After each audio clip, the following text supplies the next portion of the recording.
In Genesis chapter 34, there was a bit of trouble with the Hivites, and I say a bit of trouble. We read the chapter on the Lord's Day, and it's a terrible, horrible thing that happened in that chapter. And at the center of it, the villains, if you will, are the Hivites. Well, we don't hear much about them for a while, but they turn up again later, all the way in the book of Joshua. We'll take a look at it today on Beyond the Notes.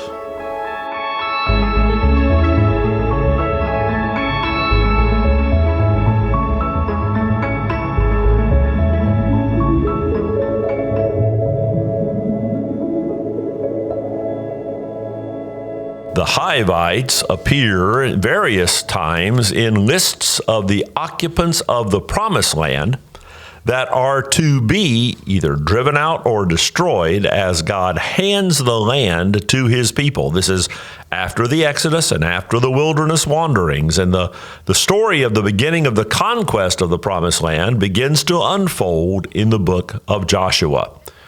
Now, we're headed toward Joshua chapter 9, where we're going to meet the Hivites again. But before we get there, let me remind you, as the people of God enter the Promised Land in Joshua chapter 6, the massive, mighty fortress city of Jericho falls to Joshua and the Israelites. Well, let's tell the truth. It falls to the power of the living God, who thumps their walls down and allows that the city of Jericho fall.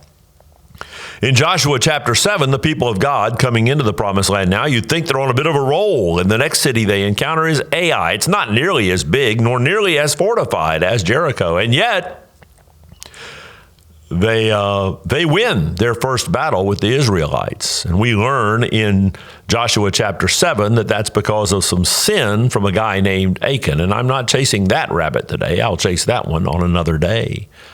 But in chapter 8, the people of God get their hearts right before God, and they continue now to conquer Ai. So let's recap. Joshua and the people of God have taken Jericho, and they've taken Ai. And the word is spreading among the kings of the tribes that inhabit the land, including the Hivites, that God has brought his people into the land, and they would be best to skedaddle while they can. Skedaddle being, of course, a highly technical term. We join chapter 9 of the book of Joshua. As soon as the kings who were beyond the Jordan in the hill country and in the lowland all along the coast of the great sea toward Lebanon, the Hittites, the Amorites, the Canaanites, the Perizzites, the Hivites, and the Jebusites heard of this, that is the fall of Ai, they gathered together as one to fight against Joshua and Israel. Now, that ends a paragraph, and the next paragraph is not about them having gathered together to fight. There's an interlude here where the Hivites choose not to fight against Israel, but rather to fool Israel. So this is the Hivite deception that they pull. But when the inhabitants of Gibeon, and we're going to learn later, the inhabitants of Gibeon is another way of labeling the Hivites. When the inhabitants of Gibeon heard what Joshua had done to Jericho and to Ai, they, on their part, acted with cunning and went and made ready provisions and took worn-out sacks for their donkeys and wineskins worn out and torn and mended, with worn-out patched sandals on their feet and worn-out clothes. And all their provisions were dry and crumbly. They went to Joshua in the camp at Gilgal and said to him and to the men of Israel, "We have come from a distant country, so now make a covenant with us." They were right there. They were right there near where Joshua and his people, the wandering Israelites, had made camp. But they got together a bunch of ratty stuff and claimed to be from a long, long way away, coming and asking to make a covenant. But the men of Israel said to the Hivites, and that's how we know that these people of Gibeon are the Hivite clan, Hivite tribe, "Perhaps you live among us. Then how can we make a covenant with you?" At first they're suspicious. But they said to Joshua, "We are your servants." And Joshua said to them, "Who are you and where do you come from?" And they said to him, "From a very distant country your servants have come." They're lying. "Because the name of the Lord your God, we have made a report of him, or we have heard a report of him, and all that he did in Egypt, and all that he did to the two kings of the Amorites who were beyond the Jordan, to Sihon the king of Heshbon, and to Og the king of Bashan, who lived in Ashtaroth. So our elders and all the inhabitants of our country said to us, take provisions in your hand for the journey, and go to meet them, and say to them, we are your servants. Come now, make a covenant with us. And you know that covenants are very, very serious to the people of God. Now, this covenant, which they're asking for, is, of course, based in their deception. Here is our bread. It was still warm when we took it from our houses as our food for the journey on the day we set out to come to you.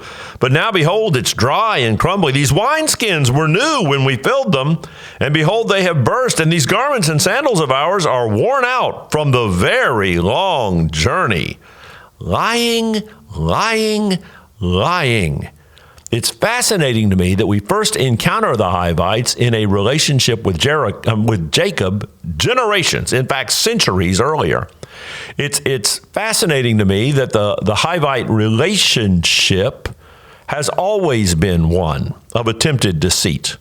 You recall from the Lord's Day, the Hivites, in attempting to do what they presented as make amends for the sexual assault that had been perpetrated on Dinah, they offered intermarriage, thinking they could deceive the people of God and end up owning all the property that belonged to Jacob and his family. Now, it did not end well for that group of Hivites. We know that from Genesis 34. And here they are, up to the deceit again. So the men took some of their provisions, but did not ask counsel from the Lord. You want to make bad decisions? You want to get caught in the worst of your judgment? Don't seek counsel from the Lord. Decide that praying is somebody else's concern, not yours. Decide that you can presume upon God's grace and not take counsel with him.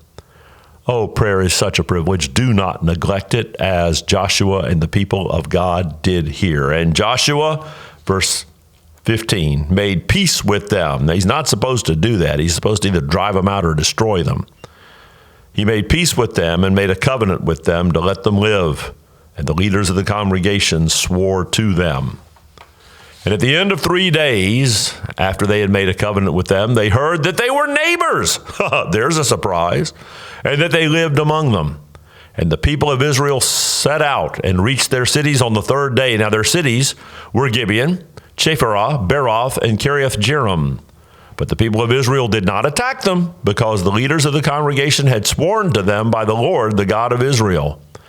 And all the congregation murmured against the leaders. Well, when leaders show bad judgment, the people don't follow, the people murmur.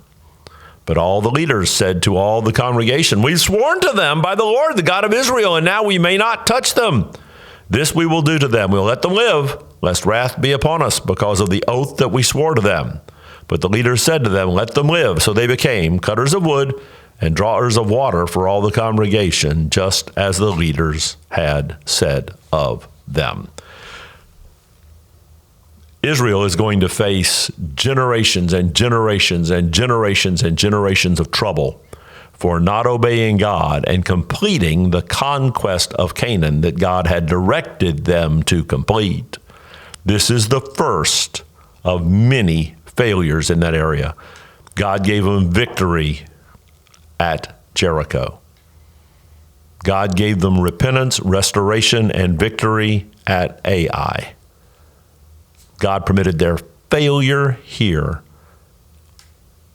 largely connected to their prayerlessness.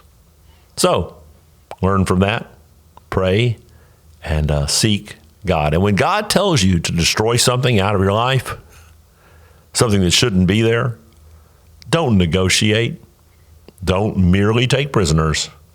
When there's something in your life that God the Spirit wants gone, get it gone. I hope that's a blessing to you, and I hope by now you have subscribed to, followed. I hope you like and share all of our podcasts here on McGregor, and we look forward to being with you again on Beyond the Notes.